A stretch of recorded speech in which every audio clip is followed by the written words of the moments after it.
Ah, sir, ng-apply ko, sir. Mga apply ka, ikaw man itong nag-graduate, no? Bagong pasar ka ron?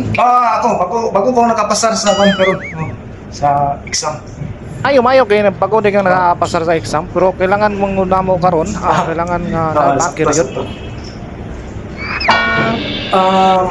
Kailangan pa di bakir.